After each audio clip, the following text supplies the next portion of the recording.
அனைவருக்கும் வணக்கம் நண்பர்களே. இப்போ நம்ம ஊர் கடற்கரையில் வந்து 2 கடல் பாம்பு மீன்கள் வந்து ஏலத்தில் வந்திருக்கு. இந்த 2 கடல் பாம்பு மீன்களுமே உயிரோட தான் இருக்கு. இந்த கடல் பாம்பு மீன்களில் வந்து 100க்கும் மேற்பட்ட வகைகள் இருக்கு.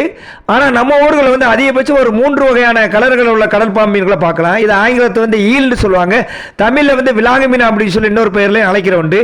இந்த கடல் பாம்பு மீன்கள் வந்து உயிரோட இருக்கு. இதை வீடியோ எடுக்க போகும்போது ஒரு பயந்து போய் எடுத்த என்னக்கான கேட்டால் இது வந்து அப்படி பாம்பு மாதிரி அதிகம் தாவி கடிக்கக்கூடிய வகையை சேர்ந்தது. அதனால பயத்தோட எடுத்தேன். இந்த கடல் பாம்பு மீன்களை வந்து குறிப்பாக வந்து சைனா, தாய்லாந்து, தென்கொரியா, ஜப்பான் போன்ற நாடுகள் வந்து இந்த கடல் பாம்பு மீன்கள் வந்து ரொம்ப விரும்பி சாப்பிடுவாங்க.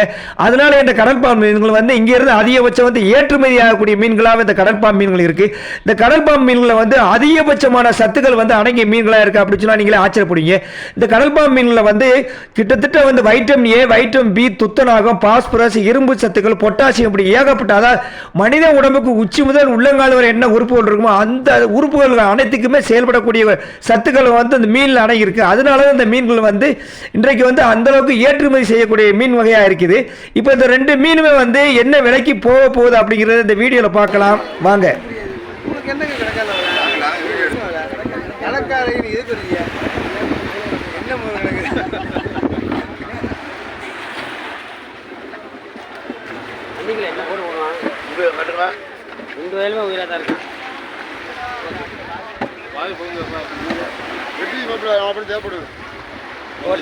ஓட்டால எல்லாத்தையும் எடுக்கணும்.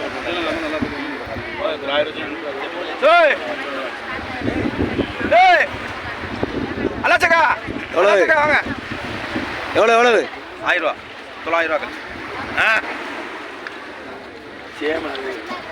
இப்போ இந்த 2 கடல் பாம்பு மீன் ரெண்டுமே வந்து 1000 ரூபாய்க்கு வந்து ஏலத்துல இருந்து முடிஞ்சிருக்கு. இந்த 2 மீன் வந்து 8 கிலோ இடம் வரும். அப்படிங்கும்போது கிலோ 125 ஆவரேஜாக விலை விழுகுது.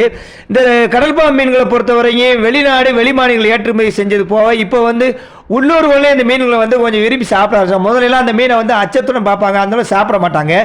இப்போ உள்ளூர்களே கொஞ்சம் ஓரளவு சாப்பிட ஆரம்பிச்சிட்டாங்க. இந்த மீன்களில் எந்த அளவுக்கு சத்துக்கள் வந்து இருக்குது, அதே அளவுக்கு இது ஒரு சிறிய மைனஸ் இருக்குது. அதாவது இந்த விலாங்கு மீனில் வந்து மெர்க்குரி தன்மை அதிகம் இருக்கிறனால இதை கர்ப்பிணி பெண்கள், சிறுவர்கள், குழந்தைகள் வந்து சாப்பிட்றத கொஞ்சம் தவிர்த்துக்கு நல்லது. ஓகே ஃப்ரெண்ட்ஸ், இந்த விலாங்கு மீனை பற்றிய வீடியோவும் விளக்கம் உங்களுக்கு பிடிச்சிருக்கேன். ஃப்ரெண்ட்ஸோட ஷேர் பண்ணுங்கள், லைக் பண்ணுங்கள். உங்களுக்கு தெரிஞ்ச விஷயங்களை கமெண்ட்டில் தெரிவிங்க. கூடவே மறக்காமல் நம்மளுடைய சேனலை வந்து சப்ஸ்கிரைப் பண்ணாமல் பார்த்துக்கிட்டு இருக்க நண்பர்களை வந்து சப்ஸ்கிரைப் பண்ணி சப்போர்ட் பண்ணுங்கள். மேலும் இது போன்ற வீடியோவோடு சந்திப்போம். நன்றி, வணக்கம்.